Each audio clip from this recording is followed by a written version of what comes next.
It's indeed a blessing for me and for all of us to be here in a place which pulsates with the divine presence of Avatara Varishtaya Ramakrishnaya Te Namah. Sri Ramakrishna and Divine Mother Sharada Devi, as well as the soul of India, Swami Vivekananda. And having come here to this Badrikashrama,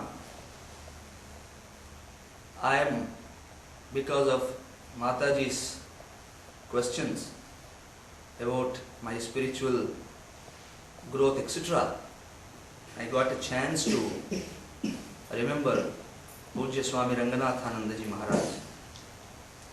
And it is Swamiji who has asked me to study, rather ordered me to study Viveka Chudamani.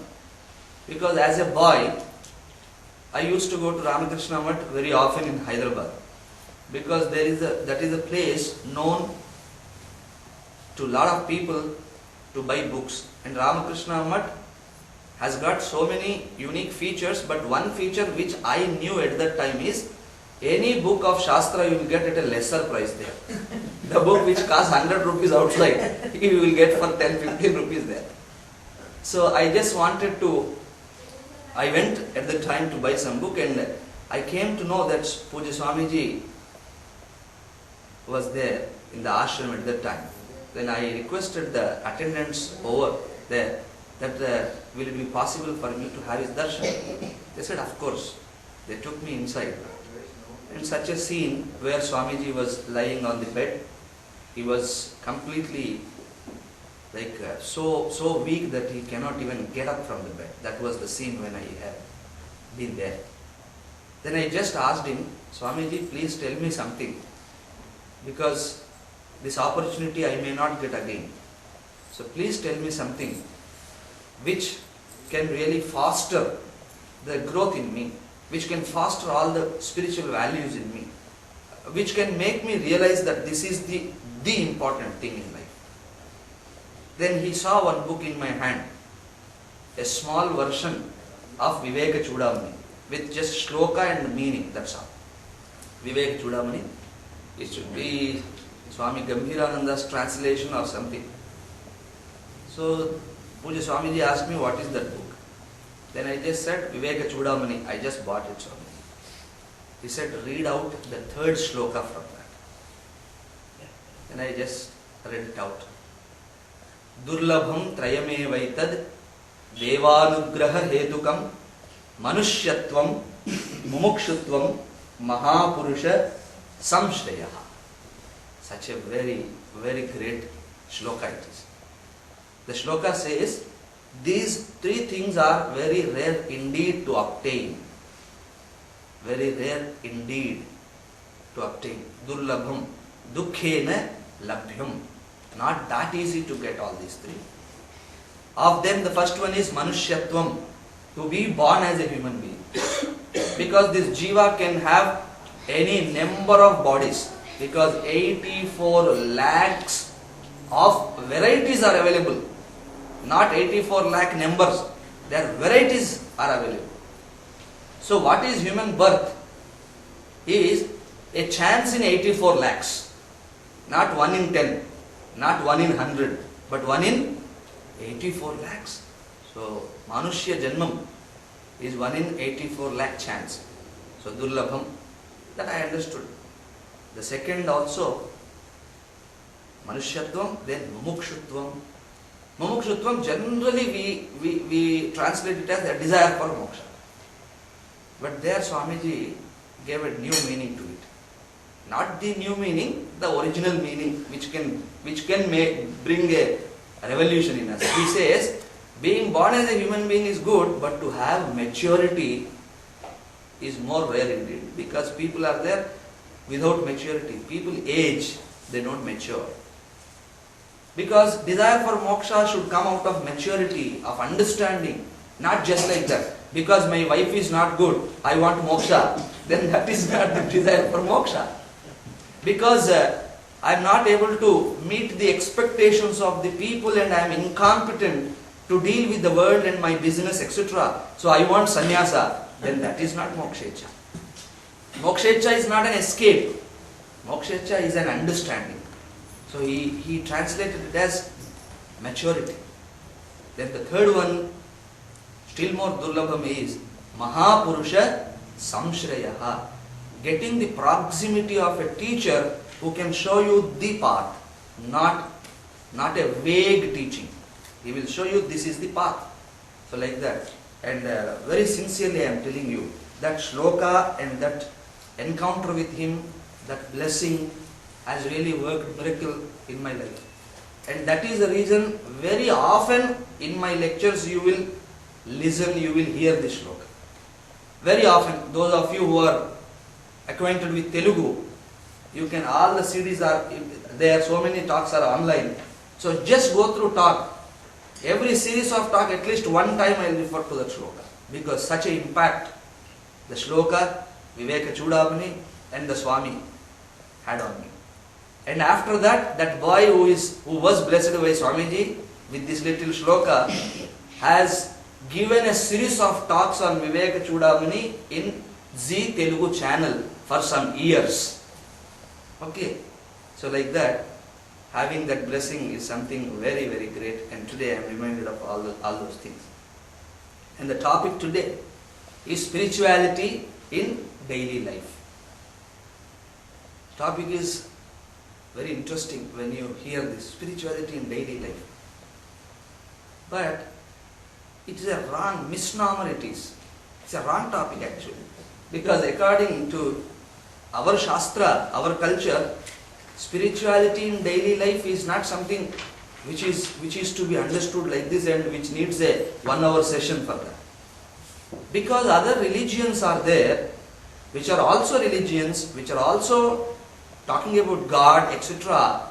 But for them the religion, the prayer, etc. are confined weekly one day. Like they have a one day religion, wherein they have to go and pray to God, etc. For that all is allotted. Allotted is one day. And now and then some more days here and there. But here is some Sanatana Vaidika Samskriti Dharma, wherein every day this is to be done. Okay, so if you are looking for something like I will give 1, 2, 3, then it's not possible. Because according to our Dharma Shastra, according to our Adhyatma Shastra, our life is all the time connected to God, and that is the only real connection we have. And there was one book even published by Ramakrishna Math. It's called The Eternal Companion. It's a very great book. Eternal Companion by Sharadananda or some Swami. The very word, the Eternal Companion, is really good. Because Bhagavan is our eternal companion. Right? So our Shastra presents God as not somebody else. God as not a Sunday God or Monday God, but God as the Sambandham what we can have. Why there is this distinction between the other cultures and Vaidika Samskriti? Because of one realization. Other cultures, when you see, they think that I am related to God like I am related to anyone else. I am related to father, I am related to mother, I am related to somebody. Out of those, profound relation is with God, that's all. But here is a culture which could properly scrutinize and decipher for certain that the relationship with God is not a profound, but this is the fundamental relationship and universal relationship. These are the two things which we have to contemplate now. We call it fundamental relationship. Because before you are having any connection with anyone, you are connected to God. How? Karya, Karana, Sambandhat. Bhagavan is the Karanam. And we are the Karyam, we are effects of that Supreme Parameshwara. Shankara puts a question to us in Bhajagovindam. Kastvam koham kuta ayataha kame janani kome tataha iti paribhavita sarvamasaram, etc. Kame janani kome tataha. Who is my mother? Who is my father? And people get a negative meaning out of it. Who is my father? Who is my father? All is trash. No, it's not that meaning Shankara wanted to tell. The mother is one cause, the father is another cause. Mother is like material cause, because she gives the material. Out of her body she gives your body. So material cause, upadana karanam janani, nimitta karanam tata. Tata means not tata, not Telugu Tamil tata. Tata in Sanskrit it is Tandri, father. Father is called tata in Sanskrit. Right? So the Tandri represents efficient cause or nimitta karanam. So when I sit and think, what is my cause? Mother and father. For them, then ultimately who? Then there should be somebody who is both material cause as well as the efficient cause of everything. Because in absolute there is no dichotomy. Because this relative janma, relative vyavaharam, I can have two reasons, two causes separate. But in absolute there exists no separation. So abhinna nimitta upadana karanam kim? What is that? That is the question. So when I see like this, that is Bhagavan, the ultimate cause, and I am the effect of him. And cause and effect drishtya, my relation with Ishvara is something which is fundamental. Understand, which is fundamental. And it is universal, I call, because when I become a son of a given father, one father is there, I am son, and I become son-in-law to somebody, I become brother-in-law to some other person, and I become to somebody else like this. So I can never become son to everyone. But whereas in the case of devotee, bhakta, bhagavan, etc., my father is also called bhakta. The son is also the son is also a bhakta. He will not be called son bhakta, father bhakta. It's not like that. He is also a bhakta, I am also a bhakta, my son will also be a bhakta, his son will also be a bhakta, my wife will also be a bhakta.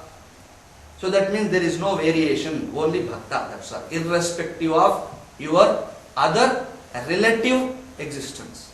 So like that, this relation with yours and Ishvara's relationship is universal as well as fundamental.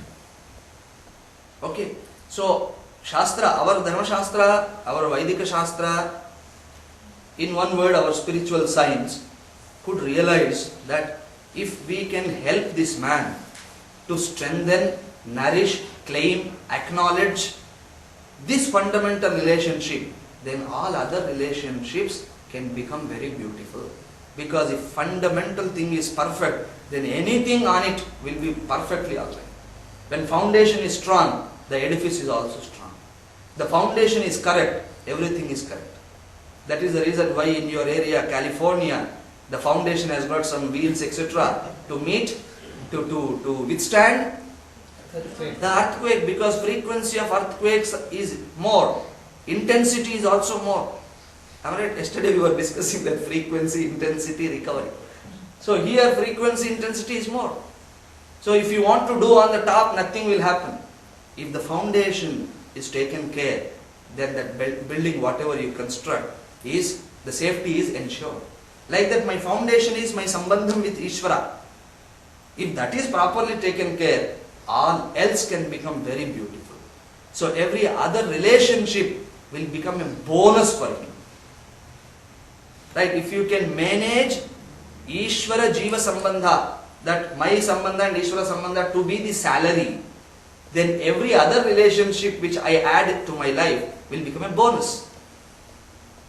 If I make every other relation a salary, then there is a problem. Okay. Alright. So make every other relation a bonus.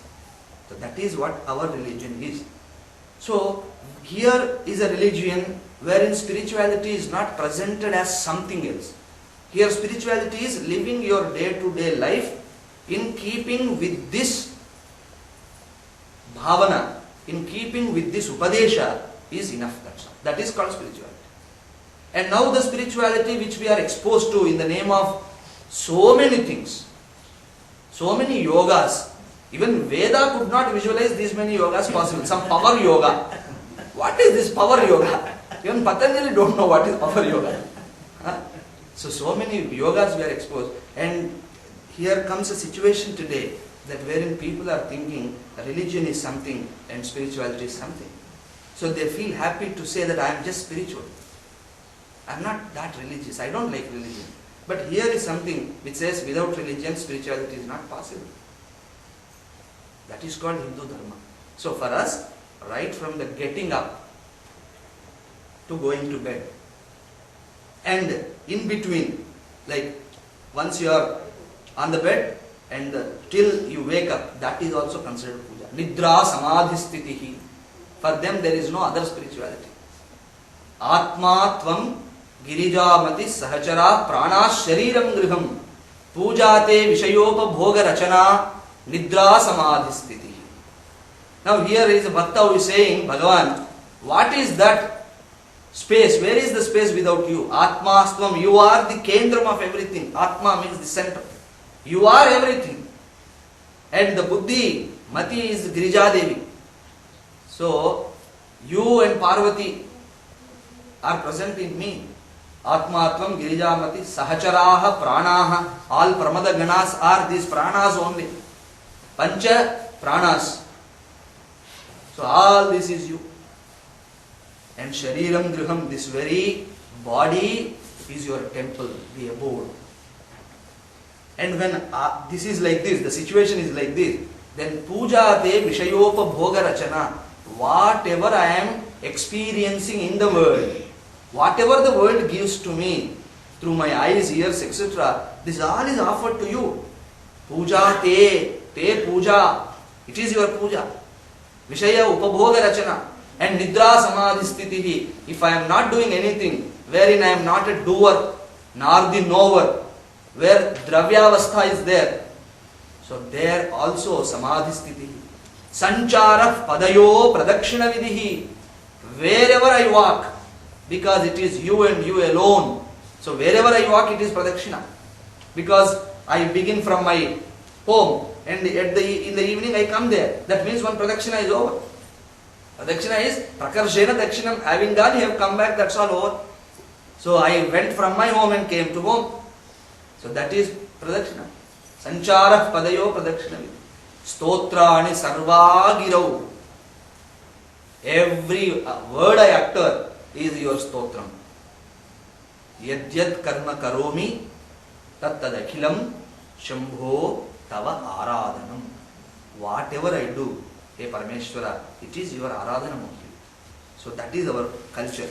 So our religion doesn't talk about some spirituality which is to be obtained, or it has got some conditions like this. It never presents like that. Here is a spirituality which is not in any way away from our day-to-day life. Our day-to-day life is designed for that. So for our convenience, we will just see 1, 2, 3. Or have to facilitate more understanding, that's all. So what Hindu religion, what we say, exists in 3 levels. One is a ritualistic aspect of religion, number 1. Ritualistic aspect of our religion. And lot of people are acquainted only with this aspect and they think this is the everything of Hindu religion. And that is why when they are not able to perform certain rituals today, they think it's all outdated. But there are second and third stages. The second is the ethical way of living. Dharmika paddhati. Sajjana paddhati, dharmika paddhati, the way of living. Hinduism as an attitude we have. Hinduism as a ritual is number 1. And Hinduism as a attitude, as an attitude. Then third is Hinduism as scriptures.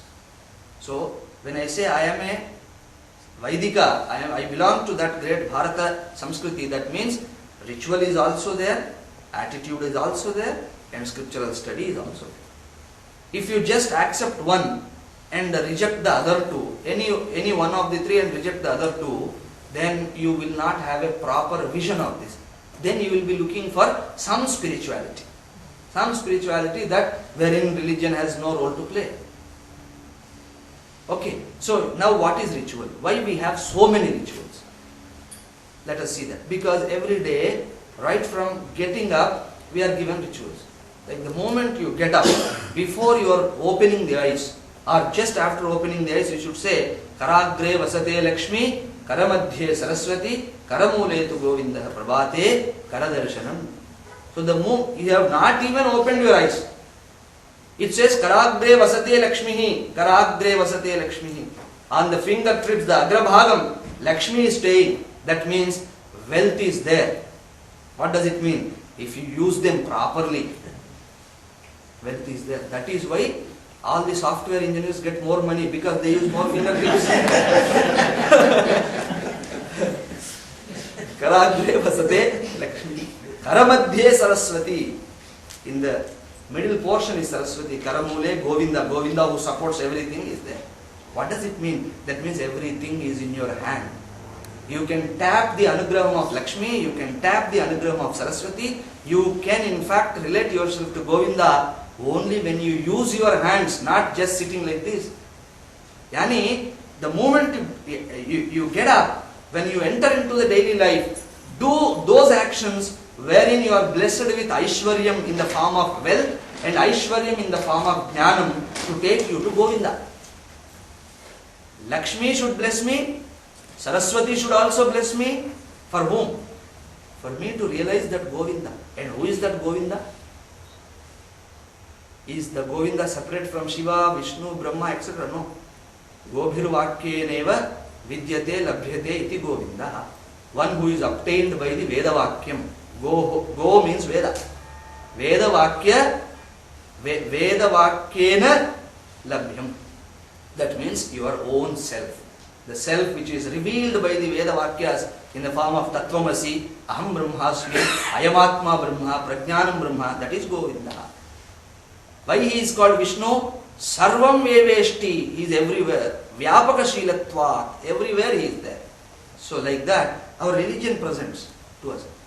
Now here is a person who has no contact with the religion because his way of, the way he was brought up and the way he is living in has no way it can provide this. So he gets up. How? Instead of Prabhate Karadarshanam, and to have this idea, he gets up with Prabhate Coffee Cup Darshanam. That is called bed coffee. And without brushing the teeth.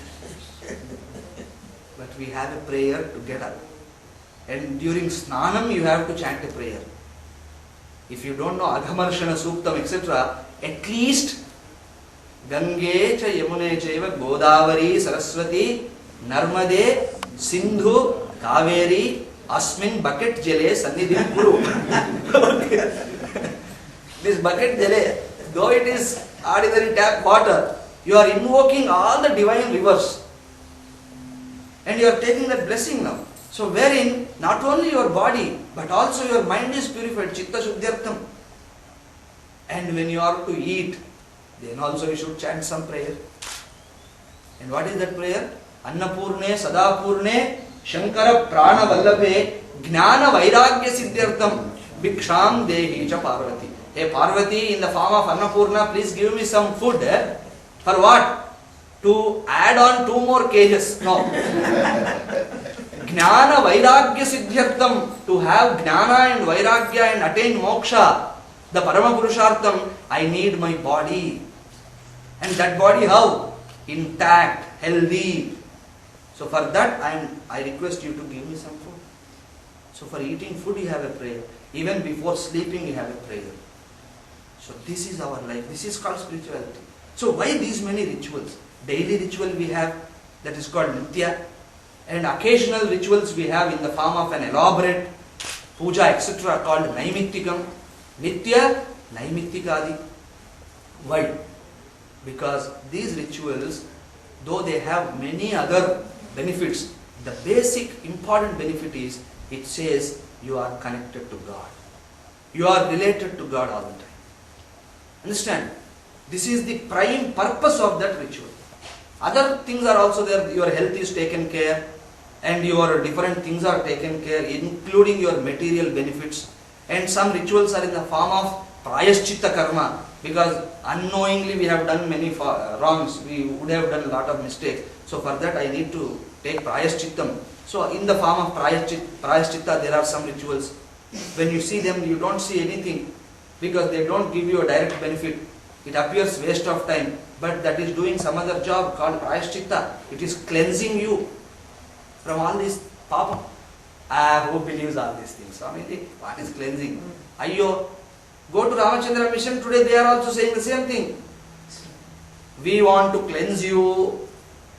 Okay, maybe he cannot cleanse you. Here is a Veda which says I will do that. So whoever today are giving one concept here and there, all others are highlighting only one particular aspect. They are blowing it out of proportions. But here is a culture which is already doing its job. You have to follow that, sir. Understand? So Nitya, Naimittika Rupa, everything is there in the form of different things, but the ultimate is you are connected, related to Bhagavan. And today psychology says it is important to have a sustained relationship. Because man is not an island. My katha is always connected with different kathas. That is why whenever you open a Purana Sahityam, never it begins directly. It says that, like Vyasa told to Shuka, that is told by some Janamajaya to somebody else, that is told to somebody. Now who is reporting? Fourth, fifth person is reporting. Now thus Shaunakadi rishis were being told. He says that he told. And every story if you take, he begins with one story. It's sort of Alice in Wonderland. All our Puranas are like Alice in Wonderland. So because it begins with one story, it goes to another. One person asked me, why this is like this? When they take Rama's story, let it be a Rama story. From Rama they enter another thing, finally they will come to Rama. Then I tell him that it is not possible to tell a story of a person without bringing another story. Try to tell about yourself without somebody's reference. Please try. Just tell about you without somebody's idea or somebody's name, etc. Can you do? No. Because my life is connected to number of things. To begin my story, my autobiography, I was born to whom? So I have to bring them into picture now. To whom I am born. After that I went to school. So you have to write about everything. Like that I am not an island. And I am also a Buddhijeevi. So I want to share what I have. I want to learn what I don't have. I want to share my happiness. I also need a shoulder to lean upon in the situations of turmoil. All this is quite common. Right, sir? Quite common. So forming a relationship is inevitable for this fellow. Even if no human being is available, he will form a relationship with a dog, which I can see very predominantly going on in USA.